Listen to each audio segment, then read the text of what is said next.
நாட்டின் கிராம பகுதிகளில் வசிக்கும் மக்கள் அங்கு காணப்படும் உள்வீதிகளையே பெரும்பாலும் தமது போக்குவரத்திற்காக நம்பியிருக்கின்றனர். நகர பகுதியில் வீதி அபிவிருத்திகளுக்கு வழங்கப்படும் முக்கியத்துவம் கிராமிய வீதி அபிவிருத்திகளின் போது செலுத்தப்படாமை வேதனைக்குரியது.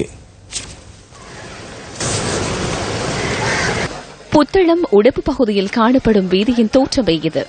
உடப்பில் இருந்து சின்ன கொலனி மற்றும் பெரிய கொலனியை ஊடறுத்து செல்லும் வீதியின் நிலைமை எமது கேமராவில் இவ்வாறு பதிவானது. சுமார் 10 வருடங்களுக்கு முன்னர் புனரமைக்கப்பட்ட வீதியானது தற்போது பாவனைக்குதவாத நிலையில் காணப்படுவதாக பிரதேச மக்கள் தெரிவிக்கின்றனர். இந்த வீதியினூடாக நாள்தோறும் சுமார் 100க்கும் மேற்பட்ட வாகனங்கள் பல்வேறு சிரமங்களுக்கு மத்தியில் பயணிப்பதாக எமது செய்தியாளர் தெரிவிக்கின்றார். அலுவலகம், பாடசாலை, வைத்தியசாலை மற்றும் தமது அன்றாட தேவைகளை நிறைவேற்றிக் கொள்வதற்காக இந்த வீதியிலேயே மக்கள் பயன்படுத்தி வருகின்றனர்.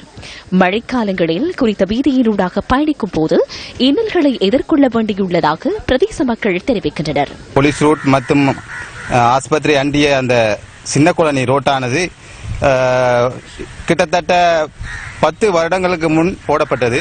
அது தற்போது உடைந்து குண்டும் குழியுமாக அது இல்லாத நிலையில் போய்கொண்டிருக்கின்றது.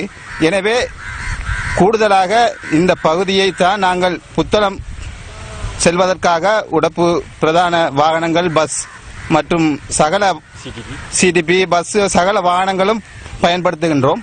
இந்த வீதியினை புனரமைத்து தருமாறு பல்வேறு அதிகாரிகளிடம் கோரிக்கை விடுத்தும் இதுவரையில் ஒப்பித நடவடிக்கையும் எடுக்கப்படவில்லை என பிரதேச மக்கள் ஆங்கலாய்க்கின்றனர். மக்களின் போக்குவரத்தினை இலகுப்படுத்தும் வகையில் உடுப்பு பகுதியில் காணப்படும் வீதியினை எப்போது உரிய அதிகாரிகள் புனர் நிர்மாணம் செய்து தருவார்கள் என்ற எதிர்பார்ப்புடன் உள்ளனர் பிரதேச மக்கள். அதிகளால் இப்பொழுது பயணம் செய்ய முடியாது உள்ளது. காரணம் என்னவென்றால் பாறைகளில் பள்ளம் குழிகள் காணப்படுகின்றது. இச்சமயத்தில் மழைக்காலம் வந்தால் அப்பள்ளங்குழிகளில் தண்ணீர் தேங்கி நிற்பதனால் மிகவும் கடினமாக உள்ளது இப்பாதையில் பயணம் செய்வதற்கு.